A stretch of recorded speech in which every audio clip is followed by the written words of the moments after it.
বেশ অনেকদিন পর ওর জন্য আমি নিজের হাতে চাউমিন বানিয়েছি, আর এই চাউমিনটা খাওয়ার পর যে ওর এরকম রিয়াকশন হবে আমি কখনো ভাবতেও পারিনি।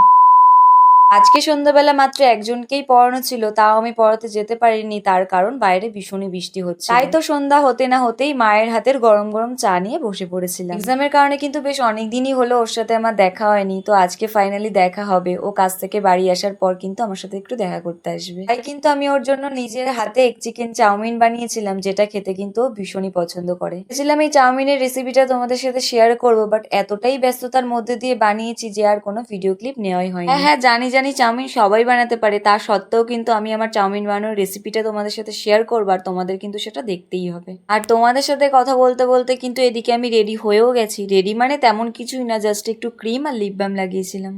এদিকে রেডি হতে হতে কিন্তু ও চলেও এসেছিল, আর বাইরে বেশ জোরেই বৃষ্টি পড়ছিল বলেও কিছুক্ষণ আমাদের বাড়ি বসেছিল। ও কিন্তু যখনই আমার সাথে দেখা করতে আসবে তখনই কিছু না কিছু নিয়ে আসবে আমার জন্য, একটা চকলেট হলেও নিয়ে আসবে, বাট আমি তেমন কিছু ওকে দিতে পারি না। তাই কিন্তু আমি আজকে আগে থেকে ওর জন্য কিছু চকলেট কিনে রেখেছিলাম, সেটাই ওকে দিয়ে দিয়েছিলাম। যাই হোক, এদিকে বৃষ্টি কমার পর কিন্তু আমরা বেরিয়ে পড়েছিলাম। আমরা কিন্তু খুব একটা বেশিক্ষণের জন্য বেরাইনি, তার কারণ ও সারাদিন কাজ করে তারপরে আমার সাথে দেখা করতে এসেছিল, ভীষণই টায়ার্ড ছিল। যাই হোক, এখানে আসার পর কিন্তু আমরা প্রায় সময় যে স্টল থেকে খেয়ে থাকি সেখান থেকে আমরা দুটো কাবুল অর্ডার করে দিয়েছিলাম। অর্ডারটা যতক্ষণে রেডি হচ্ছে ততক্ষণে কিন্তু আমরা চাউমিনটা খেয়ে নিয়েছিলাম, আর চাউমিনটা খাওয়ার পর কিন্তু ওর বেশ ভালোই রিয়াকশন ছিল। যাই হোক, এদিকে আমাদের চাউমিনটা খাওয়া শেষ করতে না করতেই কিন্তু আমাদের অর্ডারটা চলে এসেছিল। সত্যি বলতে স্টলের সব থেকে ফেমাস আইটেম হলো এই কাবুল, ভীষণই ভালো টেস্ট, তাই কিন্তু বারবারই ওই দোকানটাতে আমাদের যেতে হয়।